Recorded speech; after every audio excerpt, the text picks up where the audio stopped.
یہ عراق، شام، اردن، سعودی عرب کا کچھ شمالی علاقہ، ترکی کا جنوبی علاقہ، مصر کا صحرائے سینا، اور اس کے ساتھ ہی جو بہترین اس کا زرخیز ترین علاقہ ڈیلٹا آف نائل، یہ سب یہودیوں کے قبضے میں جائے گا۔ اس کو حدیث میں کہا گیا الملحمۃ العظمی۔ عیسائی 80 علم لے کر اے مسلمانوں تم پر حملہ آور ہوں گے، اور ہر علم کے نیچے 12,000 فوج ہوگی، 9.5 لاکھ فوج۔ یہ نیٹو کی تیاری کس کے لیے ہو رہی ہے؟ جب یو ایس ایس آر کا خاتمہ ہوا تو پوچھا گیا تھا نیٹو چیف سے، اب کس لیے؟ دوبارہ وہ دشمن تو ختم ہو گیا، اب ہمیں اسلامک فنڈامنٹلزم سے نمٹنا ہے۔ وہ جانتے ہیں خطرہ یہی ہے، اب اسلام ابھر سکتا ہے، مسلمانوں کے سینوں کے اندر وہ آگ ہے، اوپر خاک اس طرح آ گیا ہے، تم پہ اٹھانا بیٹھنا، یہ اندر تو انگارہ ہے، اوپر سے راکھ ہے، اسے دھوکہ نہ کھا جانا ان کے دلوں کے اندر۔ اور بش نے کہا تھا مسلمان چاہتے ہیں کہ ہسپانیہ سے لے کر انڈونیشیا تک نظام خلافت قائم کریں، اور میں حیران ہوا تھا کہ اس کمبخت کو ہسپانیہ کا خیال کیسے آ گیا؟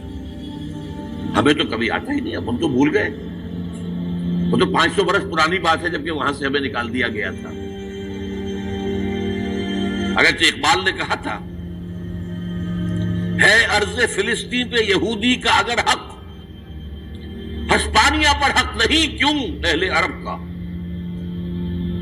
ہسپانیہ میں تو 800 سال حکومت کی مسلمانوں نے، اور ابھی 500 برس ہی گزرے ہیں نا۔ یہودی تو ارض مقدس سے 2000 سال نکالے گئے، انہیں لا کے آباد کیا گیا، عربوں کے سینے میں خنجر پھونک دیا گیا۔ وہ چھوٹا سا ملک جو چاہتا کرتا، کوئی پوچھنے والا نہیں۔ امریکہ جیسے اپنے بیٹے کی حفاظت کرے ویسے کرتا ہے اس کی۔ اور حضور نے فرمایا ہے وہ جنگ جب ہوگی تو ایک باپ کے اگر 100 بیٹے ہوں گے تو 99 ختم ہو جائیں گے، ایک بچے گا۔ یہ حدیث ہے، حدیث ہے صحیح۔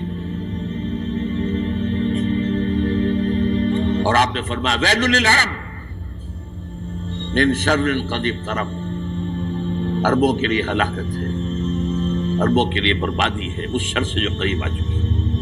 اور آج جس طرح انہوں نے ان کی تہذیب کو اختیار کر لیا ہے، دبئی جا کر دیکھیے، بدترین مغربی معاشرہ جو ہے وہ دبئی کے اندر ہم نے قائم کر کے دکھا دیا۔ اب سعودی عرب اس راستے پر بڑھ رہا ہے۔ اور اس کے بعد نمبر 2 پر جو ہے ہم پاکستانی ہیں،